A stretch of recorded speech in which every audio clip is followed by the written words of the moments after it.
नमस्कार दोस्तों, सभी को राधे राधे। आज की वीडियो में आपका स्वागत करता हूं। मैं यहाँ पर आपके लिए कुछ ऐसे शब्द लेकर के आया हूं जिनके दो मीनिंग्स यहाँ पर आपको देखने को मिलेंगे। साथ साथ में हम उनको ट्रांसलेट भी करेंगे, यानी कि उनको हम सेंटेंस में भी प्रो देंगे, मतलब उससे सेंटेंस बना देंगे। तो देखिए यहाँ पे लिखा हुआ है कंपेनियन और उसका एक दूसरा रूप लिखा हुआ है फ्रेंड। कंपेनियन या फिर फ्रेंड दोनों का मतलब होता है मित्र। बेसिक कंपेनियन का मतलब होता है साथी, साथ देने वाला। मित्र भी तो साथ देता है, तो दोनों को एक ही श्रेणी में रखते हैं। इसको हम सिनोनिम्स कहते हैं। क्या कहते हैं इसको? सिनोनिम्स, पर्यायवाची। तो यहाँ पे मैंने करीब करीब 8 ऐसे शब्द लिए हैं और उसके मिले जुले शब्द भी लिए हैं जिनको एक नए तरीके से सेंटेंस में हम प्रो देंगे और एक नया वाक्य बनाएंगे। मैं यहाँ पर करूंगा और आप उसको नोटिस करेंगे, रीड करेंगे, पढ़ेंगे, प्रैक्टिस करेंगे। क्योंकि मैं जो भी चीजें कराता हूँ ऑन बोर्ड कराता हूँ, डिजिटल बोर्ड नहीं होता, मेरे पास पहले से भूमिका नहीं होती कोई बनी हुई। मैं साथ के साथ सामने फ्रंट में कराता हूँ ताकि मैं आपको समझा सकूं और प्रैक्टिस करवा सकूं। तो देखिए सबसे पहले यहाँ पे लिखा हुआ है कन्फेस, कन्फेस, और यहाँ पे लिखा हुआ है एडमिट। दोनों का मतलब सेम होता है, यानी कि स्वीकार करना। दूसरा यहाँ पे लिखा हुआ है फोर्स, और यहाँ दूसरा फोर्स के आगे लिखा हुआ है कंपल। कंपल और फोर्स मतलब मजबूर करना, किसी पर दबाव डालना। अगर आगे पार्डन, और पार्डन का जो दूसरा रूप होता है फॉरगिव, इसका हिंदी अर्थ होता है क्षमा करना।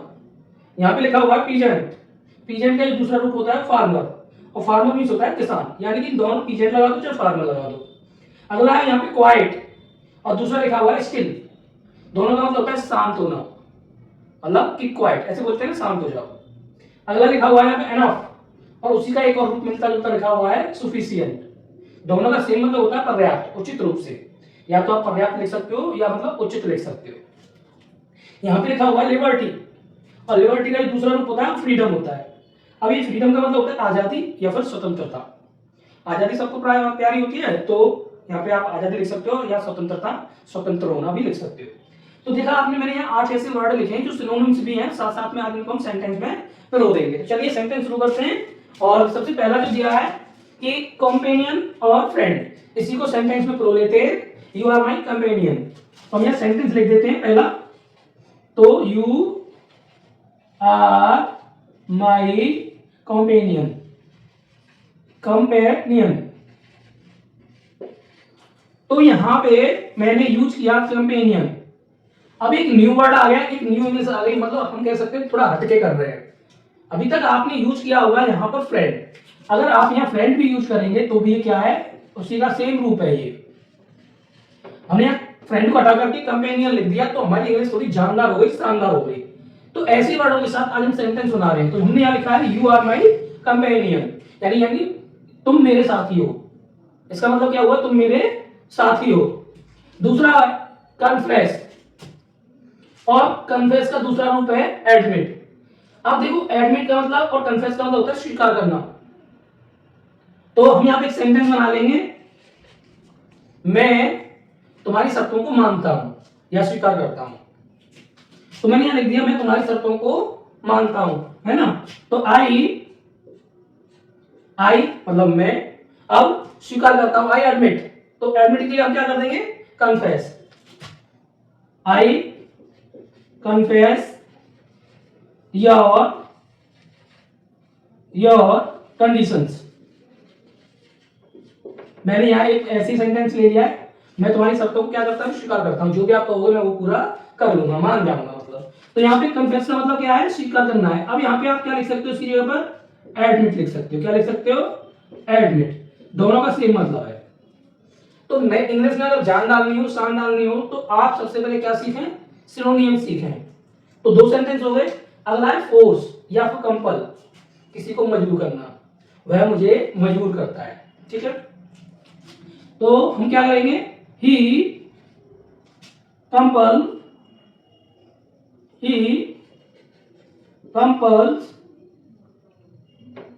हमने यहाँ क्या कर दिया, ही कंपल्स, और ही कंपल्स मी, ऑब्जेक्ट लगा दिया, यानी कि वह मजबूर करता है, किसको, मुझे।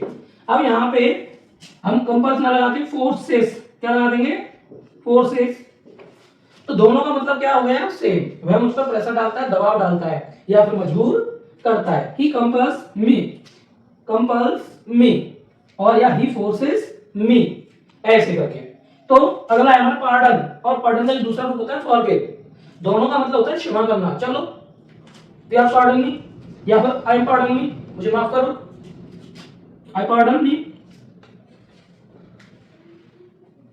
तुम मुझे माफ करो, तुम मुझे माफ करो। तो you pardon me, you pardon, जल्दी से बोलेंगे, pardon me, you forgive me. अब यहाँ पे पार्डन में लगा देंगे, क्या लगा देंगे, फॉरगिव मी। दूसरा लिख देंगे हम यहाँ पर, फॉरगिव मी, ऐसे। यू पार्डन मी या फिर फॉरगिव मी, छोटा सेंटेंस है, आप बड़े सेंटेंस के साथ लगा सकते हैं। अगला है हमारा पीजेंट फार्मर। पीजेंट और दूसरी मीनिंग है फार्मर, दोनों का मतलब होता है किसान। तो फार्मर तो आपने कई बार यूज किया होगा, तो फार्मर ना लगा के इस बार हम क्या यूज करेंगे, पीजेंट। तो हम यहाँ लिख देंगे you are a peasant, you are poor peasant.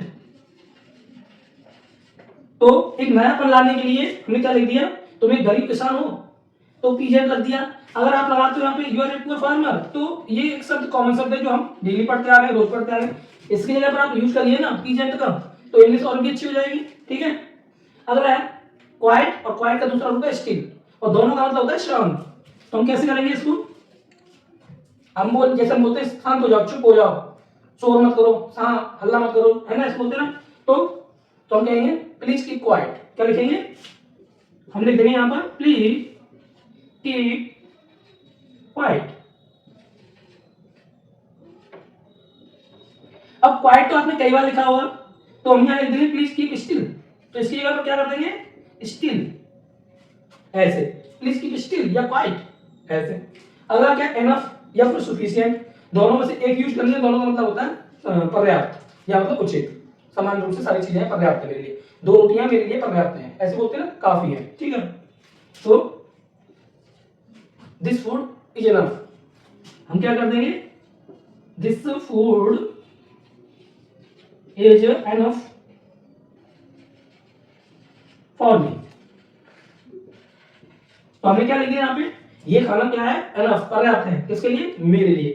अब यहाँ पे एनफ की जगह आप क्या लगा सकते हो, sufficient, this food is sufficient for me, use कर सकते हो आप। अगला आ गया लिबर्टी, और लिबर्टी का दूसरा रूप होता है फ्रीडम, दोनों का मतलब होता है आजादी या स्वतंत्रता।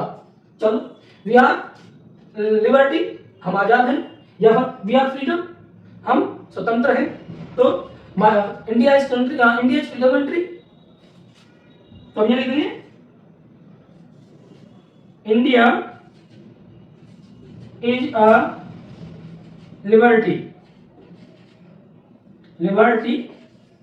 कंट्री। भारत एक ऐसा देश है जो आजाद है, India is a liberty country. तो यहाँ लिबर्टी की जगह फ्रीडम कंट्री भी लिख सकते हैं, आजाद देश है वो, है ना। इंडिया इज अ, आपने यहाँ पे फ्रीडम यूज किया हुआ और कई बार बोला हुआ, मैंने यहाँ पे लिख दिया लिबर्टी, एक नया पल लाने के लिए। तो देखा आपने, हमने यहाँ पे सारे जो शब्द हैं जो सिनोनिम्स से उठाए और सेंटेंसेस में हमने उनको प्रो दिया। यहाँ तक कि मैंने उनकी हिंदी भी आपको बताई और प्रैक्टिस भी कराई। आप भी इन्हीं शब्दों को प्रयोग कर सकते हैं और अच्छी सारी अपनी जो इंग्लिश है उसको अच्छा बना सकते हैं, स्किल्स को अच्छा कर सकते हैं। तो आज की वीडियो आपको कैसी लगी अपनी राय कमेंट में दें। वीडियो पर नए हैं तो चैनल को सब्सक्राइब कर लें और लाइक जरूर करें। आपको वीडियो कैसी लगी, डिसलाइक लाइक जरूर करें, क्योंकि इसी से हम क्या होते हैं, मोटिवेट होते हैं। धन्यवाद।